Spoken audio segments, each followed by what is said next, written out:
Hello and welcome to Future of Workplace, a series of interactions with technology leaders on what the workplace of the future should be like. I'm Anil Chopra, VP Research and Consulting at Cyber Media Research and your host for this episode. Today, we bring you a very exciting discussion around best practices of IoT and security in remote working. Now, as the shift happened from office to homes and work from anywhere environments, organizations have to bring more automation in the workplace to manage the shift. This has also resulted in a growing number of IoT devices being deployed to reduce the manual tasks. In manufacturing companies, it has accelerated shift to Industry 4.0, and connected devices enable organizations to monitor and manage various mission critical tasks. Unfortunately, IoT and edge computing also have profound security implications if not given due consideration, because IoT expands the attack surface by connecting industrial control systems with cloud, analytics, and edge compute infrastructure. IoT devices are also inherently insecure, which leads to many other security issues. Now, organizations need to evaluate the risk that each IoT device poses to their networks and information, and its impact on the confidentiality, integrity, and availability of the data. And effective, cybersecurity depends upon risk assessment and vulnerability threat modeling for all systems involved. So how do you really secure a mixed mode environment? What are some of the risks involved? And what should be the best practices to follow to kind of secure a remote working environment? So these are a few things that we'll discuss in today's panel, and for which it's my pleasure to welcome with me two very special guests, Mr. Bobby Joseph, who's the GM Consulting Services at F1 Infotech from UAE. And we have Mr. Jimmy Y, who is the Enterprise Client Sales Specialist at Intel Sales and Marketing Group at Intel Corporation, and he's based out of UK. Welcome, Bobby. Welcome, Jimmy. I mean, we have a really good set of global panelists with us. I am from India. Bobby is based out of UAE, and Jimmy is based out of UK. So it's a good global discussion that we have with us today. My first question, comes to let's start with you, Jimmy, on how work from home has kind of changed now to work from anywhere, and it is kind of becoming a standard procedure in a lot of organizations. How do you really align the IT strategy with this kind of a change? What is your advice? Yeah, I think the pandemic really changed things a lot, right? So I think like what we are doing today, we probably would have been sitting on a stage and doing it in front of a group of physical audience, and now we are doing it from home and with all this virtual background going behind us. So things has definitely changed a lot. I think traditionally people go to work, go physically go to the office and work there, but today we don't. Work is what we do instead of where we go. So that suddenly put a lot of pressure on how IT is managing the business today. And traditionally, I think IT puts up a lot of boundaries on where and how people should be working. I think that has to be changed. IT should be the enabler to enable the employees to work from anywhere, and not just anywhere, but also being very productive and secure. So instead of saying employees cannot do this or cannot do that, IT should be thinking, how do we make it flexible for employees to work and keeping the business secure? Instead of IT being the limiter, IT should be the enabler. And I think COVID gave us a very good lesson how life and business can change. And IT should really be thinking about that and keeping flexibility in mind in developing their IT strategies. Thank you, Jimmy. I think absolutely more flexibility has to be kept in mind for IT now that there is a complete change in how people are connecting to the network and working. Bobby, you want to add on to that on what Jimmy had to say, and also if you look at remote work culture, how has remote work culture kind of increased the need for deploying IoT devices that I was talking about earlier to kind of automate tasks and monitor equipment, etc. So both the questions, if would be great to hear your views. Okay, so I'll just elaborate from where Jimmy has picked up. remote work culture is kind of started off from where enterprises would give an offshoot from a sitting LAN system out somewhere, and they would consider that as remote. But before even the pandemic came into picture, there was a movement which was happening, quite an undercurrent, people kind of refusing to accept, and that's this concept of using cloud. So once you go cloud, in fact, every enterprise, every person who's sitting is actually remote. You're actually going off from your place to a different destination. So the biggest challenge with that would be security, like Jimmy said. You have to work through a secure channel. Now, IT has been fairly very good in securing over a period of years in a closed environment.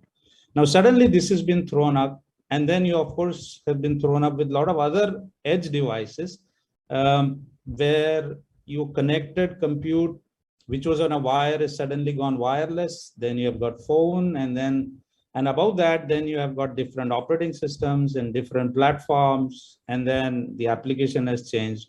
A lot of challenges kind of came quite quickly, but IT did adopt to a larger extent to make it secure. So basically, security, the way IT was thinking security had to be changed.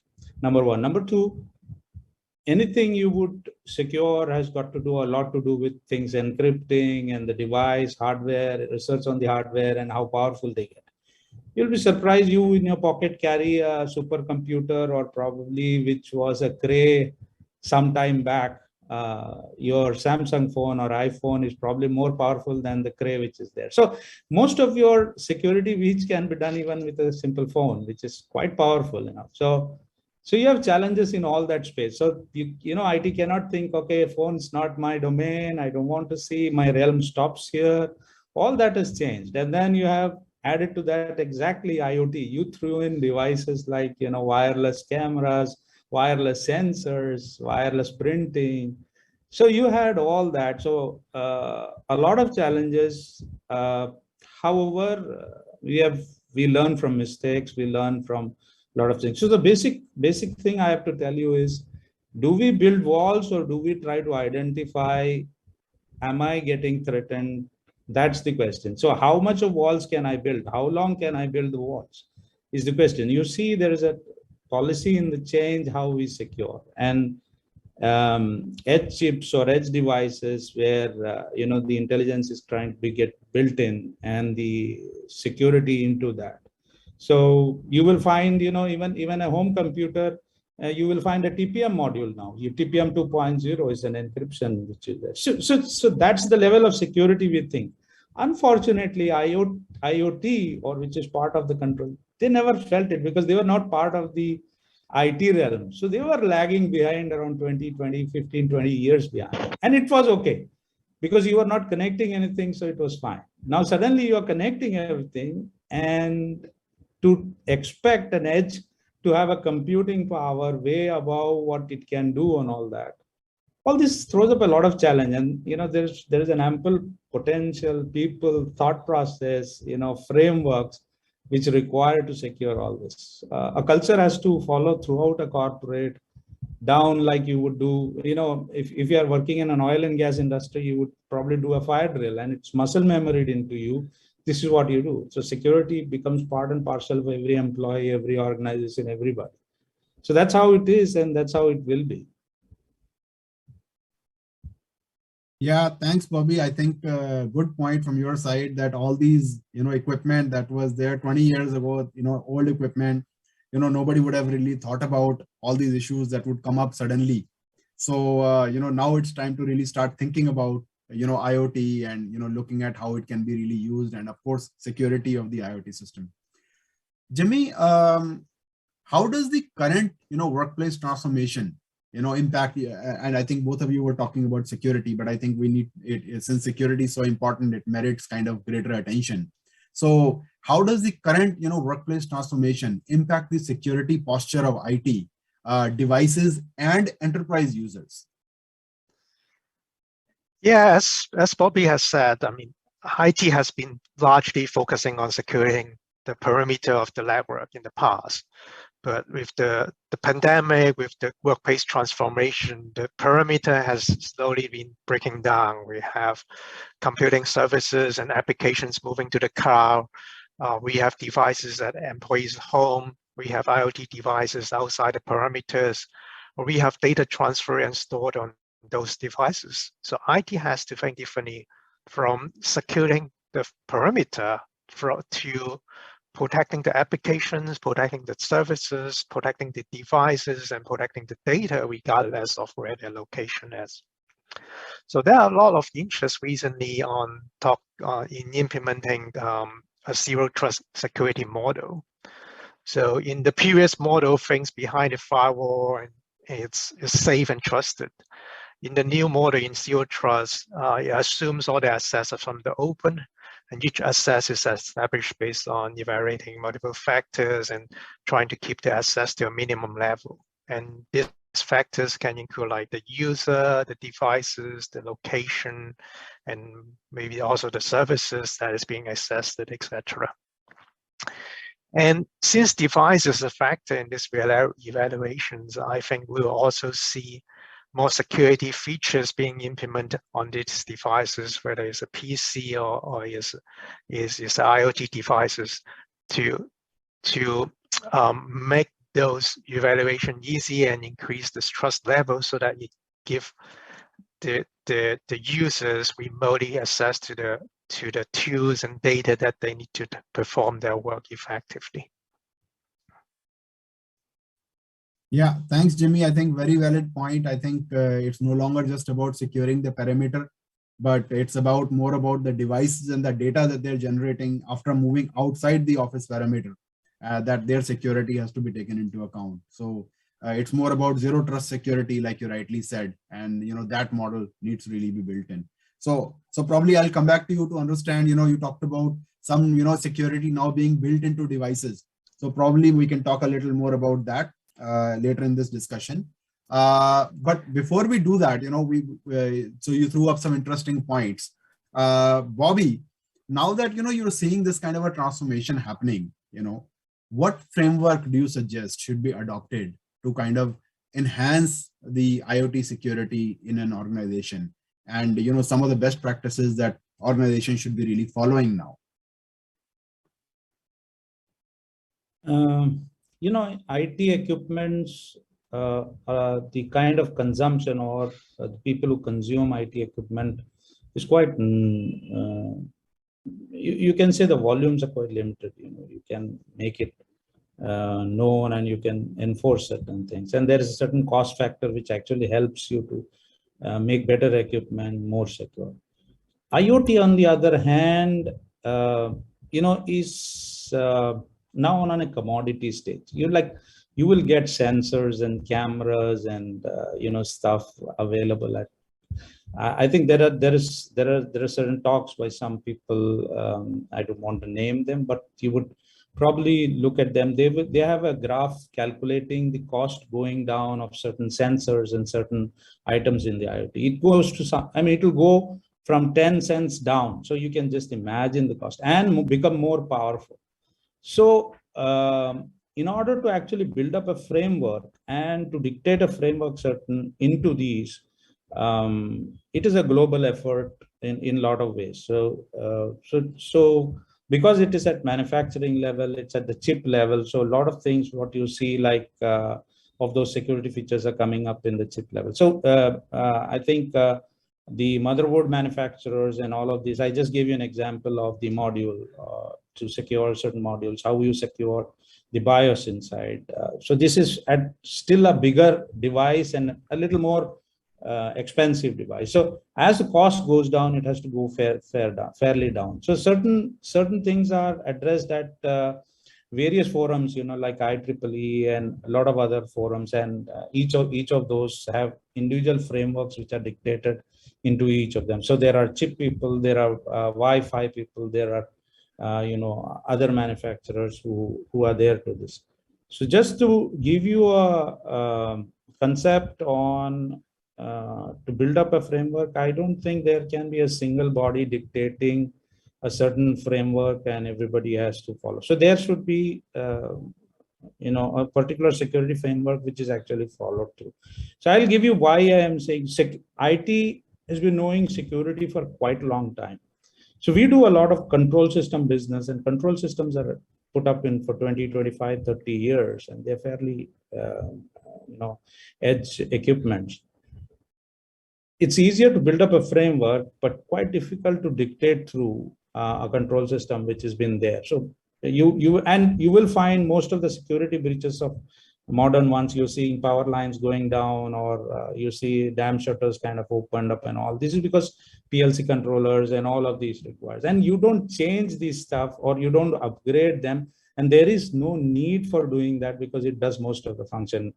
The very example is you will find Voyager spacecraft has been gone 70 years and it's still there. It's been built up in an electronics which was built long time back. So definitely the security protocols were not there. So you are layering security protocols at different levels, at different places where, so like Jimmy and we were discussing, the zero trust security to be built up around all of these areas is what is more important. So you will find a lot of classes of frameworks coming up, but in the end, it will get into the edge, into the devices. So it will get dictated up till from there. So once you get dictated from there, then it percolates down further into all of them. Thanks, Bobby. I think, good point. I mean, there's no single governing body for, discussing the framework. There are multiple bodies for discussing the framework at different levels, and they'll keep coming out, as you rightly said. Jimmy, I'll come back to you on that, question where we left off, where you talked about now security being integrated into various devices and all that. You want to talk a little bit about that, about what do you see really happening in terms of security being built into devices at the edge? Sure. So with the zero trust model that we just talked about together with Bobby, I think we need to make sure that the endpoint devices are secure and can be trusted in this model, right? And we also need to protect the data that is stored on the device, which are sitting outside of the corporate firewall, right? This could be employee PCs or IoT devices. Thus, we are going to see more hardware-based security features built into the PC. We have some of that today already. For example, in Intel, we have the Intel Repo Business Platform. In this platform, there are additional security built into the BIOS to protect it against certain malware attacks. As Bobby mentioned earlier, there's a TPM stored, TPM inside the platform to store encryption keys and establish a root of trust for the operating system. There's AI engine built in to help detecting ransomware and crypto mining malware. There's secure remote erase feature, so IT can securely remove data from the PC or devices remotely when it needs to be decommissioned or repurposed. So there are more and more of hardware-based security features that are built into the device to help securing it in the new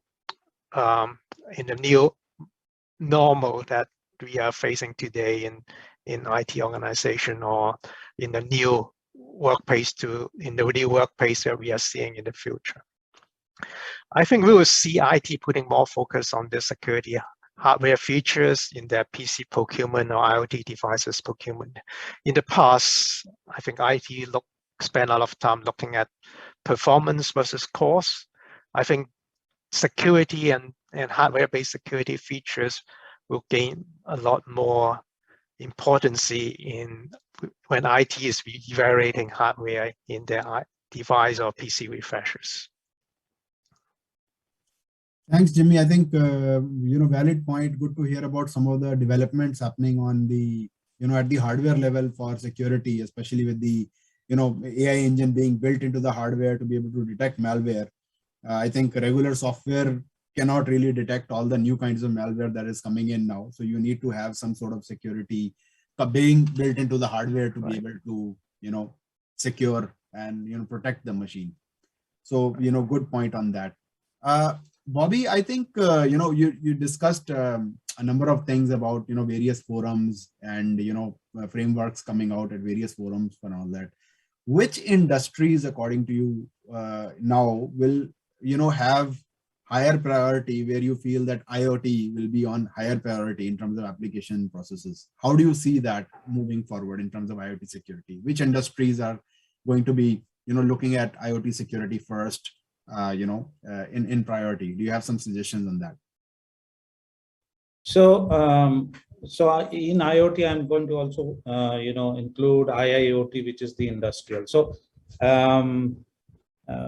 most of the modern attacks are kind of very soft. You won't realize that you have been attacked. A lot depends upon what does the attacker actually need. So you have attackers from very novice, irritant people who actually make a mess about things, to a nation state. So a lot. So you have a wide range of threat available across. So, so the industry per se, when it was not connected, was kind of cocooned inside a physical security guard. It is within the country, within the premises, perimeter, exactly, Jimmy, and as we discussed. So what an enterprise had, the thought process is what the industry had. So they would think, okay, if I don't let people in through my wall, I am secure in a lot of ways.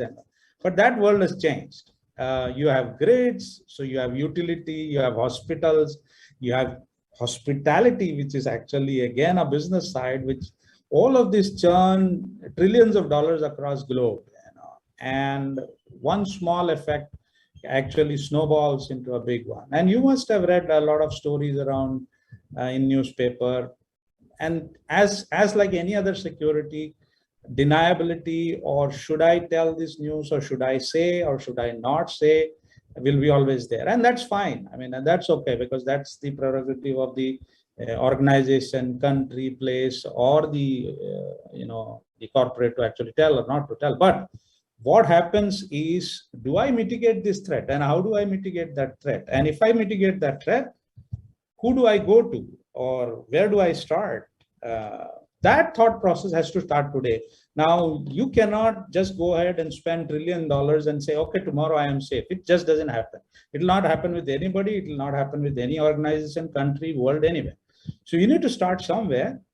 And when you start somewhere, then you should know, where should I go with? So then there's two questions. Should I put in a wall, or should I first know, have I been threatened, or have I been attacked? So the most of the time, what surprisingly happens in a commercial organization or a business organization, they won't know a threat which has been sitting for probably sometimes a decade, or sometimes even 5 years. They would have never known. A competition would have actually derived off everything off, and they would have never known these. So this is a balance which you have to actually carry on. So you have to mitigate the threat. That's part of it. Then you have to also know that, okay, I have been breached. So that's another part of it. So in that, there are hardware people, there are software people, there are policies and procedures, and there are frameworks.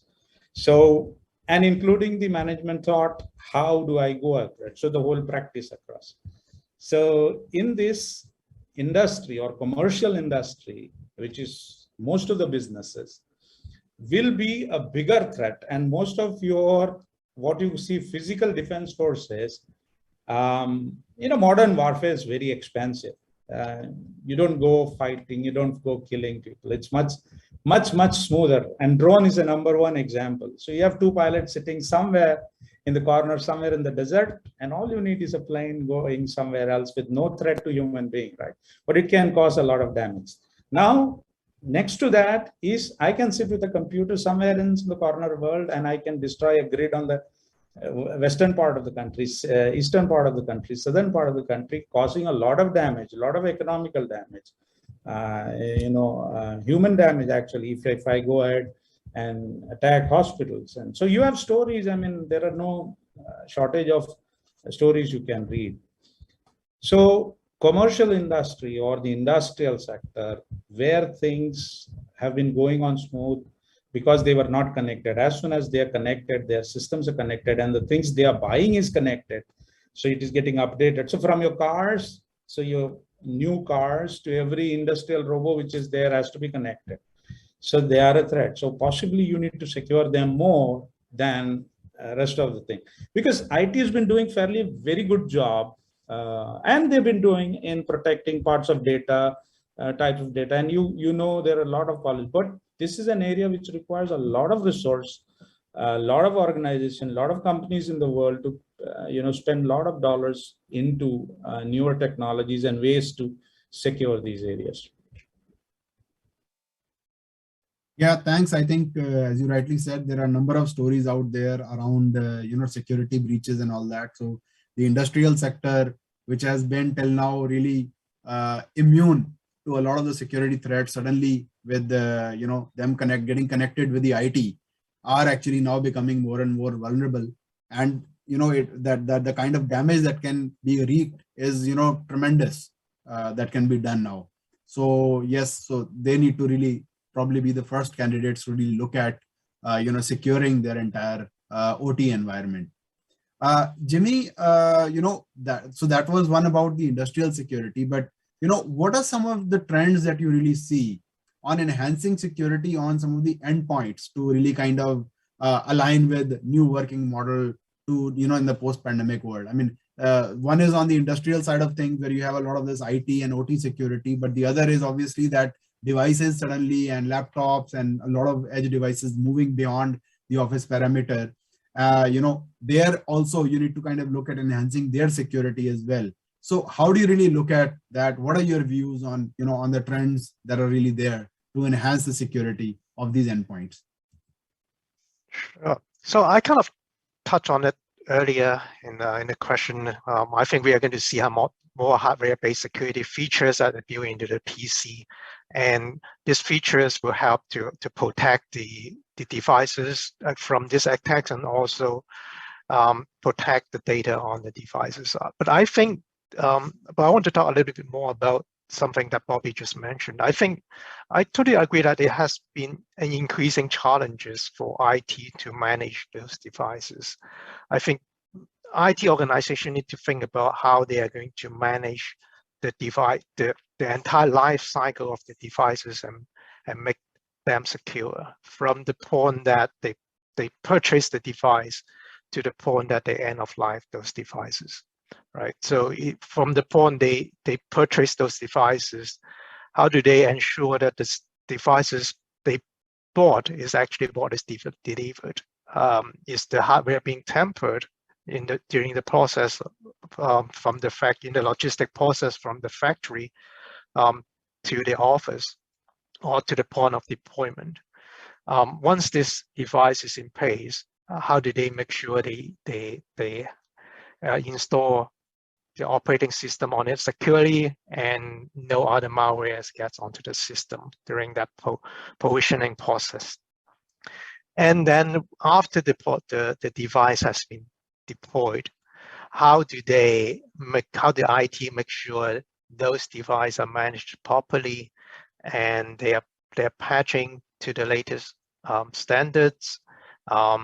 The security software are keep up to date, right? And then at the end of the life cycle of the device, how do we securely repurpose the device or dispose the device so that no secure data is remaining on the device? How do we erase everything, not just from the hard disk, right? It's also from the firmware, from the TPM, etc. So how do we make sure that is securely done? So I think IT need to think about that, the life cycle of the devices from an end-to-end perspective. Yep, I think very valid point, Jimmy. I think you need to now think about security of devices right from the entire life cycle, right from the time that they are being created to the time that they are being disposed of. Security needs to be looked at from all the at every aspect, at every angle, because everything can be a potential security threat nowadays. So those were all the questions from my side. Is there any last comment that you would like to give, or a message that you'd like to give to our viewers around any of the best practices in IoT and security I'll give each speaker, maybe half a minute to give a brief summary. So, Bobby, do you want to start off and quickly give a quick message?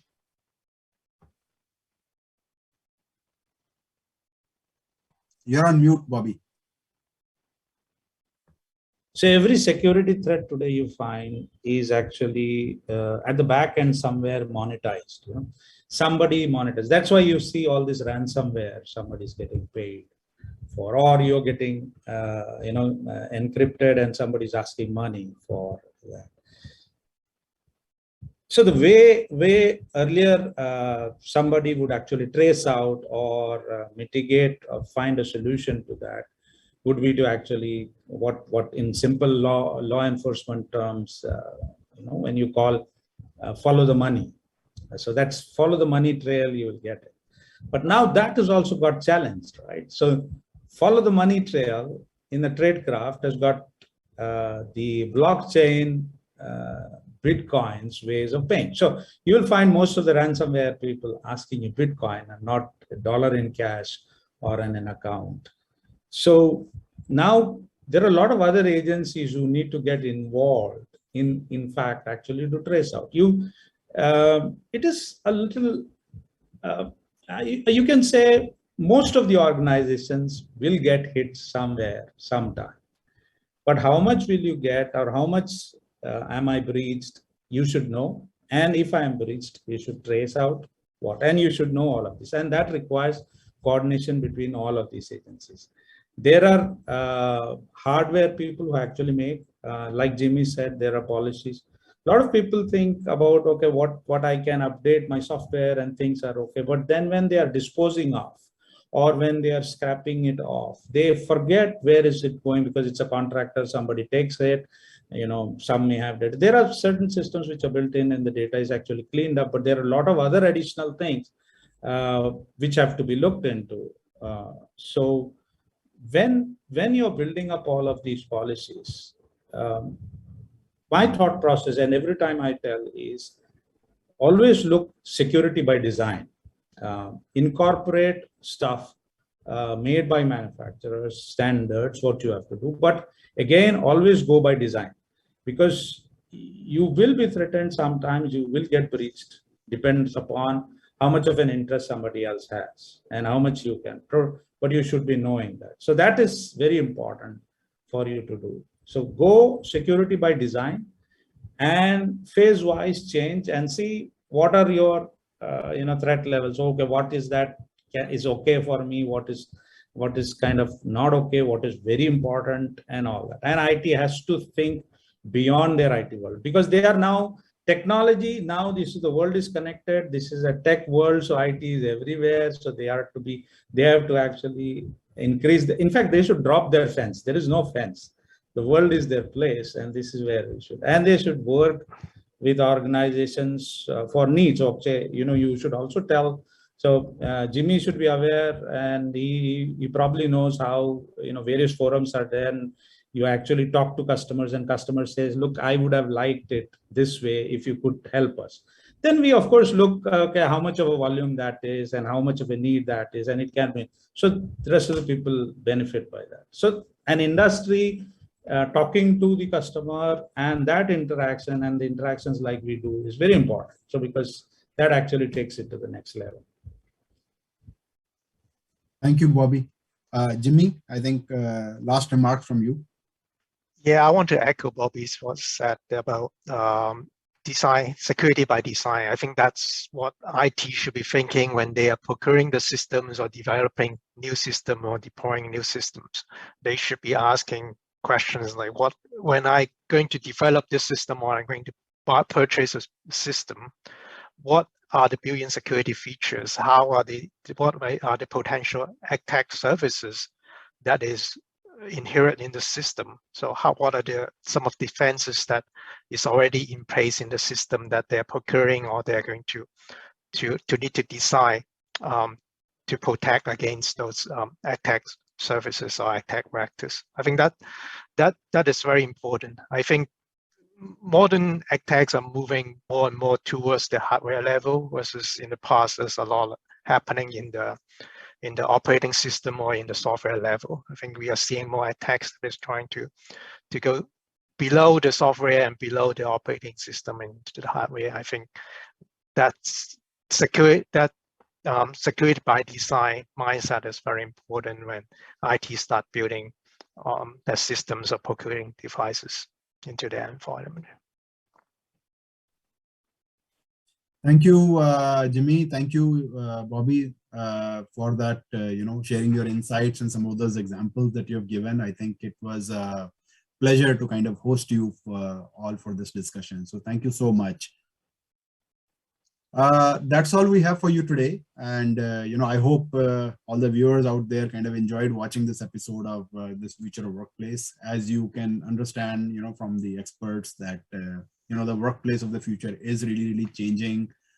It's no longer about, perimeter of the office that you have to worry about, but you have to worry about a lot of other things in terms of, security. So, I think it's important to look at it in a different manner altogether.